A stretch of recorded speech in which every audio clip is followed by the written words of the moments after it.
It's week 2 in the NFL. You're watching SBR Videos. I'm Peter Loshak, and this is our regular segment that we do with Doug Upstone, SBR contributor, called False Favorites and Top Underdogs. Doug Upstone, thanks for being back with us. Peter, I'm great to be back, and yes, definitely looking forward to week 2 here in the NFL. We got a taste a little bit last week, get some ideas. Now this week, I think we start to find out a lot more about teams, especially early in the season. Yeah, it's always very tempting to overreact to week one results. Sometimes it's warranted, sometimes it's a big trap. All right, false favorites number 1 from NFL week 2. What do you have for us, Doug?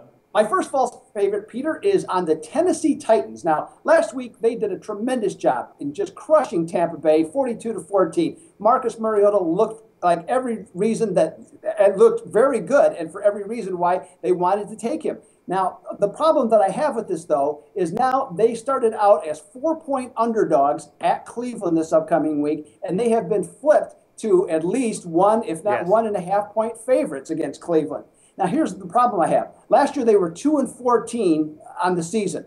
Can a team that only, or essentially just replace their quarterback and a few other minor changes, but can that team go from 2-14 to winning 2 consecutive road games in a row the following season? I'm having a really hard time with that, Peter. I just don't think they have what it takes, and I find the Titans are 2-11 against the spread after playing their last game on the road. I'm not a Johnny Manziel fan, but I think Cleveland gets the job done and wins this game outright. Yeah, it has been an eye-openingly huge move on this game, and as awesome as Marcus Mariota looked in week 1, rookie quarterbacks are notoriously inconsistent in the NFL, so yeah, we'll see where this line closes. Maybe it'll move back, and Cleveland will wind up closing as the favorite. Who knows? I can certainly see your point, though, Doug. What's your second false favorite or top dog for us this week, Doug? My top dog this time, Peter, is on Jacksonville against Miami.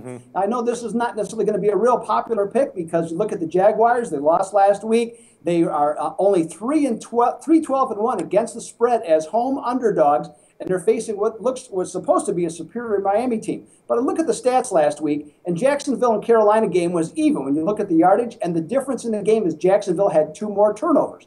Then we look at Miami. Miami got a punt return that ended up being the difference in the game, and they were actually outgained by 87 yards against Washington that had Kirk Cousins as their quarterback. I mean, come on, please. So look at this game. Ryan Tannehill supposed to be a quarterback on the rise. Last week he was throwing ducks on anything that was more than 10 yards. I'm just not seeing Miami loaded to go here, especially next week with a home game against Buffalo. I think Jacksonville with the points here really sets up to be in a nice situation, and I'll take them as a top dog. Yeah, Jacksonville is a classic ugly dog this week. We'll see if sharp action comes in on them, although last week, Oakland, ugly dog. Washington, ugly dog. The Sharps came in on both of them, and the Sharps lost. But maybe Jacksonville will be a sharp side this week and will prove to be a winner. What's your third false favorite or top underdog for us this week, Doug? Well, we have a false favorite to close it out here, Peter, on the Indianapolis Colts. Now, hey, I was all over the Colts last week. Got it wrong. Accept it. But, boy, I thought I learned some things, though, about Indianapolis. And one of them is that their offensive and defensive lines are not very good. I thought they would be better this year, and they were just absolutely horrible. Now, Buffalo, granted, has a really, is going to be strong on both sides in this particular season. But I was really taken aback by what I saw and also how jittery that Andrew Luck was. Now, the Jets play a similar type defense where they put a lot of pressure, and they also like to run the ball and really get after you. Now, I just wonder with T.Y. Hilton out of the game, because if you watch that game, Peter, the receivers other than Hilton really had a hard time for Indianapolis getting open, and the Jets have a very good secondary.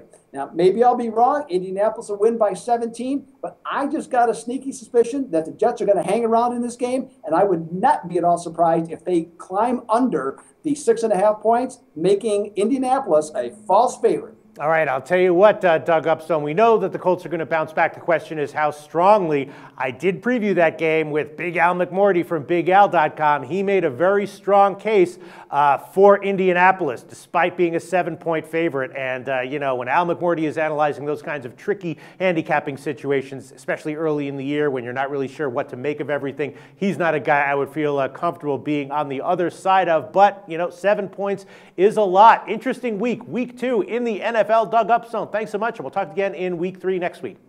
Sounds great, Peter. My pleasure.